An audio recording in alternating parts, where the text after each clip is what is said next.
buenos días. En este video educativo conoceremos la clasificación de las galaxias, la estructura del Sol y sus características, la formación del universo y sus componentes, así como la formación del sistema solar. Espero y sea de su agrado. Formación del universo y sus componentes. El Sol y la Tierra, junto con el resto de los cuerpos que conforman el sistema solar, tienen un origen y una evolución comunes con el universo. Por lo tanto, no pueden estudiarse como cuerpos aislados.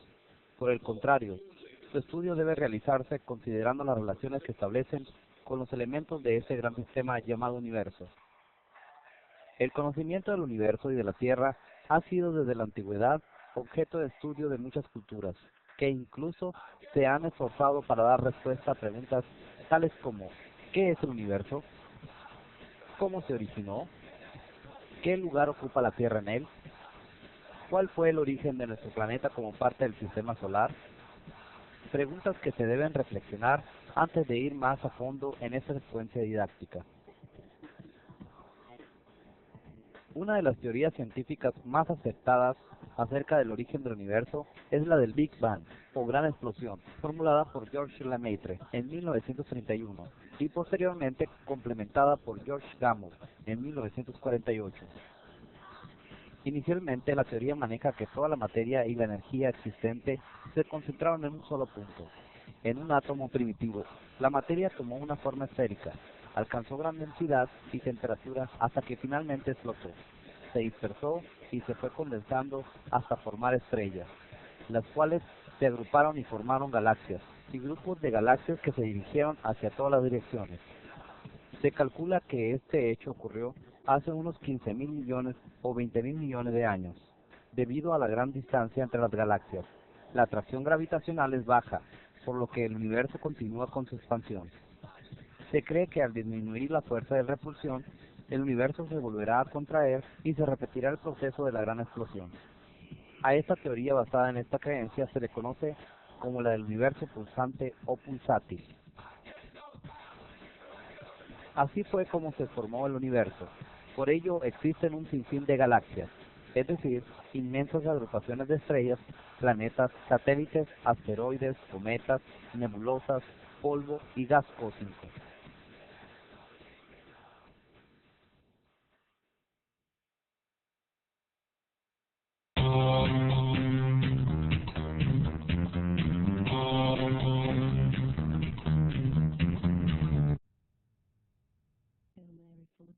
De acuerdo a su forma y características básicas, las galaxias que forman al universo se clasifican en elípticas.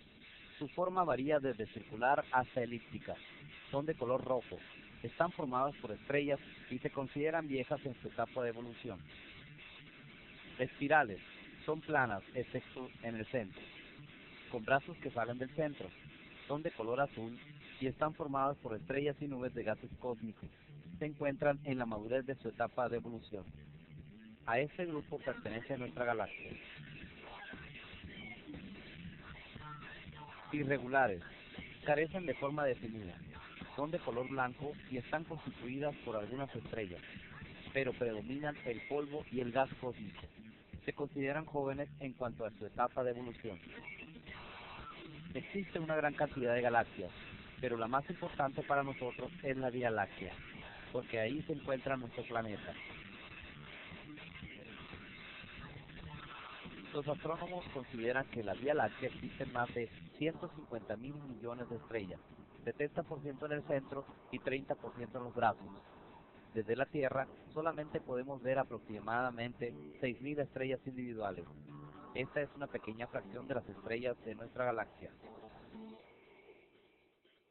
Para darnos una idea, si en un pizarrón hacemos el punto más pequeño que se puede hacer con un Higgs, este punto contiene probablemente unos miles de gramos de Higgs.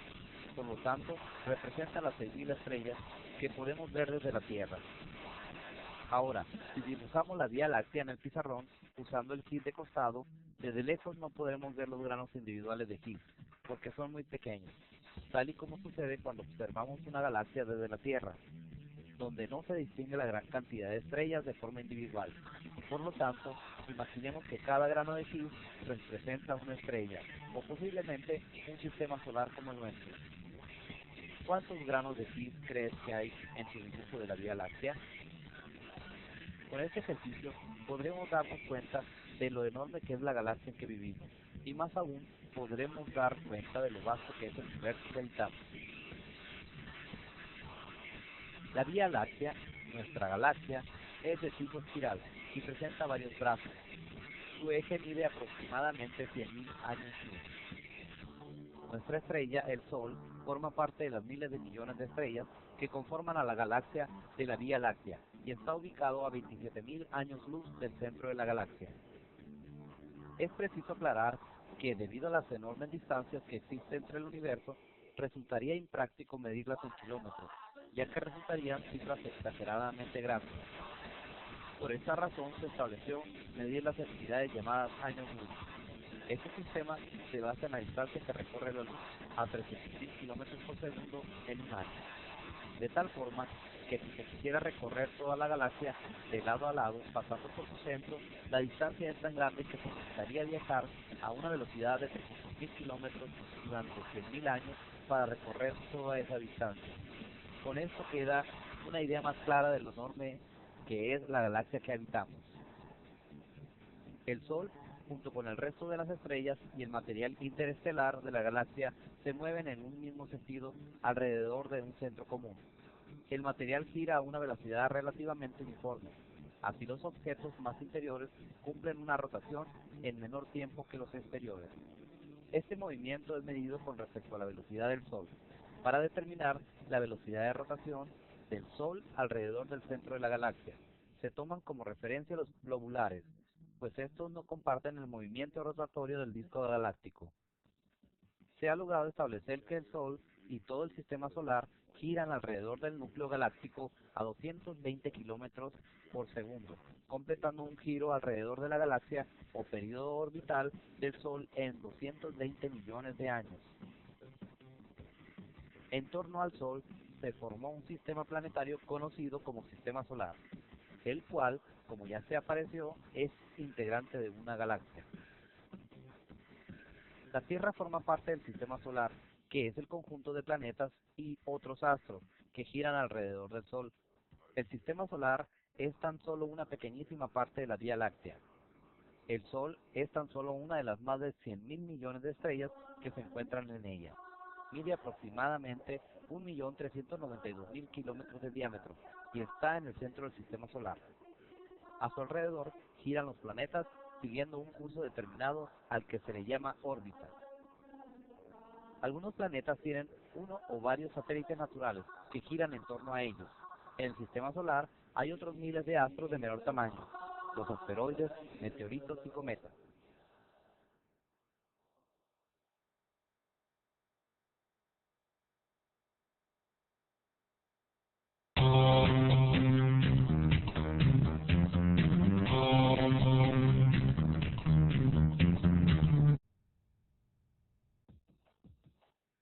La formación del Sistema Solar. A lo largo de la historia, muchos científicos han elaborado diversas hipótesis y teorías sobre el origen del Sistema Solar, las cuales se pueden clasificar en dos tipos: catastróficas y nebulares o evolutivas. Las teorías catastróficas aceptan la idea de que el Sistema Solar se originó por una colisión estelar o por el desprendimiento de masa de una estrella, de la cual surgieron los planetas y el resto de los astros que lo integran. En la actualidad, la mayor parte de estas teorías están superadas. Las teorías nebulares o evolutivas coinciden en que el Sol, los planetas y el resto de los astros del Sistema Solar se formaron por el desprendimiento de materia de una enorme nube de gas y de polvo, provocado por el incremento de la velocidad de rotación. René Descartes fue el primero en formular una teoría nebular para explicar la formación de los planetas en 1644. Propuso la idea de que el Sol y los planetas se formaron al unísono a partir de una nube de polvo estelar. Esta es la base de las teorías nebulares. En la actualidad, una teoría nebular propuesta por W. Cameron es la más aceptada para explicar el origen del Sol y el Sistema Solar. Propone que todo inició hace aproximadamente 4.500 de años. con la presencia de una nube de gas y polvo cósmico en una región de nuestra galaxia, cuyos giros y fuerza gravitacional se vieron provocados por una onda expansiva de la explosión de una supernova, que consiste en una estrella más masiva que el Sol, que estalla y lanza todo a su alrededor, la mayor parte de su masa a altísimas velocidades. La rotación de la nebulosa aumentó considerablemente, provocando a su vez en la contracción gravitacional de la materia nebular, que adquirió la forma de un disco.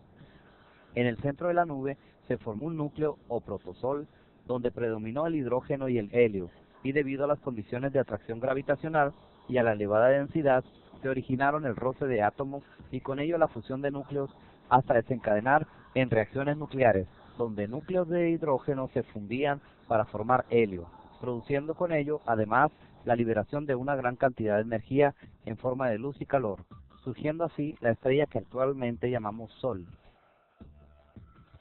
De forma simultánea, en las regiones externas del disco nebular se formaron otros pequeños núcleos por un proceso de acreción, el cual consiste en el impacto de partículas de polvo y gas que se incorporaron a otras, incrementando su masa y rotación, formándose así los protoplanetas. Conforme estos fueron enfriándose, las partículas más pesadas se concentraron en el centro y los gases se acumularon en las zonas externas. De esta manera se formaron las atmósferas de los planetas. Los de menor masa perdieron la atmósfera, debido a que no tenían la fuerza de gravedad suficiente para retenerla, mientras que los de mayor masa, además de conservar su atmósfera, atraparon por su fuerza de gravedad astros más pequeños y los convirtieron en sus satélites.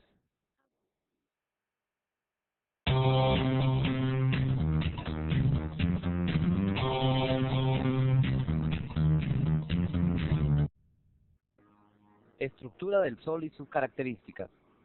El Sol es una estrella como tantas que brillan en nuestra galaxia. En la Vía Láctea, por cada 10 millones de estrellas, solo existe una con las características del Sol. Es una estrella mediana de color amarillo, única estrella del sistema solar. Como bien se sabe, es peligroso ver el disco solar directamente. Debido a las altísimas temperaturas que presenta, no es posible realizar ninguna medición directa de él. Esta situación obstaculizó por mucho tiempo las investigaciones sobre su naturaleza física y composición química. Sin embargo, con ayuda de análisis espectral, se ha podido conocer la composición de sus capas superficiales. Se sabe que la mayoría de los elementos que existen en la Tierra también se encuentran en el Sol. Está formado por 75% de hidrógeno, 23% de helio y el 2% restante corresponde a varios elementos como el carbono, nitrógeno, oxígeno y toda la gama de metales. Es una esfera gaseosa con una masa de 330.000 veces mayor que la Tierra y con un diámetro de 1.400.000 kilómetros, 109 veces más grande que el de la Tierra. Las investigaciones acerca de la naturaleza física y química del Sol han permitido concluir que no posee un estado de agregación sólido, líquido ni gaseoso, sino que está en una fase llamada plasma, la cual se produce cuando las partículas de los gases se rompen en átomos y en partículas más pequeñas. Esto solo que puede suceder a temperaturas muy altas, mayores a 1.000.000 de grados centígrados. El Sol, al igual que otras estrellas activas, está constituido por plasmas de hidrógeno y helio. Este astro funciona como un gigantesco reactor nuclear en donde se produce una fusión de átomos de hidrógeno para formar átomos de helio. Se ha determinado que el Sol, cada segundo, 700 millones de toneladas de hidrógeno aproximadamente se convierten en cenizas de helio. En el proceso se liberan unos 5 millones de toneladas de energía. Con la ayuda de telescopios y fotografías espaciales se ha detectado que el Sol, como en cualquier otra estrella, está formado por las siguientes capas. Núcleo. Es la parte central y posee una temperatura de 15 millones de grados centígrados. Tiene aproximadamente 450.000 kilómetros de diámetro. Aquí se produce la fusión nuclear que genera radiación. La materia transformada en energía asciende a la superficie a través de la zona radioactiva y la convectiva. Zona radioactiva. Es una capa ubicada sobre el núcleo con una temperatura de aproximadamente 12 millones de grados centígrados y con un espesor de 380.000 kilómetros. En esta porción del Sol, la energía liberada por las reacciones nucleares es transportada por gránulos que la absorben y la expulsan. Zona de convectiva o intermedia. Aquí los gases están en constante turbulencia y por las diferencias de temperatura se originan celdas de convección con movimientos convectivos de partículas de las capas internas más calientes hacia las más frías localizadas en la superficie del globo solar, de donde regresan hacia el interior. Tiene un espesor de 140.000 kilómetros y una temperatura de aproximadamente 10 millones de grados centígrados. Fotosfera. Es la superficie que vemos cuando observamos con algún instrumento al Sol. Esta capa alcanza más de 6.000 grados centígrados y tiene aproximadamente 300 kilómetros de espesor. Está formada por gran cantidad de gránulos, especie de burbujas que dan una apariencia moteada o granulada. Estos gránulos se forman del gas proveniente de la zona convectiva. Poseen la duración necesaria para lanzar al espacio la energía generada. En la fotosfera ocurre una especie de huracanes, que al tener menos temperatura que el resto de la capa, dan a la apariencia de zonas oscuras que reciben el nombre de manchas solares. Estas son producto de las variaciones del campo magnético del Sol. Algunas manchas solares llegan a tener varios miles de kilómetros dentro del diámetro, incluso varias veces mayor que el diámetro terrestre. Las manchas proporcionan información sobre el movimiento de rotación del Sol y acerca de las variaciones periódicas de su actividad. Cuando se observan, es posible establecer que el Sol se mueve sobre un eje de manera poco uniforme, porque es un cuerpo en estado de plasma. Cromósfera.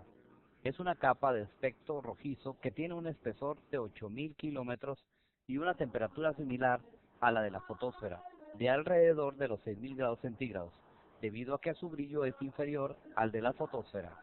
Solo es observable a simple vista durante los eclipses totales de Sol. De ella emergen enormes columnas de material incandescente alargadas y planas denominadas protuberancias, que se elevan a más de 50.000 kilómetros de superficie del Sol y están relacionadas con la actividad solar. Corona. Es la capa más externa del Sol y la más extensa. Constituye un halo luminoso que lo cubre. En ella se registran temperaturas de 2 millones de grados centígrados. Otro fenómeno de la corona solar son los fulgores o emisiones de luz de corta duración y no visibles, las cuales afectan las brújulas y las comunicaciones por radio y televisión en la Tierra. El viento solar se considera una extensión de la corona solar, envuelve a todo el sistema planetario y al hacerlo confina el campo magnético de los planetas que poseen magnetósfera, como la Tierra y Júpiter. El Sol no permanece quieto en el espacio, sino que realiza diversos movimientos. Gira sobre su propio eje y se desplaza por el espacio interestelar junto con el resto de las estrellas de la galaxia, acompañado por los astros del sistema solar. El movimiento de rotación del Sol en torno a su eje imaginario, que une a sus polos, tarda 25 días terrestres en dar vuelta a la zona ecuatorial y 30 días en los polos. Esta diferencia se debe al estado de agregación de la materia del Sol y a la disminución gradual del diámetro solar del ecuador hacia los polos. El Sol se desplaza también por el espacio intergaláctico junto con la Vía Láctea, la cual se aleja de las otras galaxias debido a la gran expansión que se originó al momento de la gran explosión, el Big Bang, que dio origen al universo y que aún sigue su curso.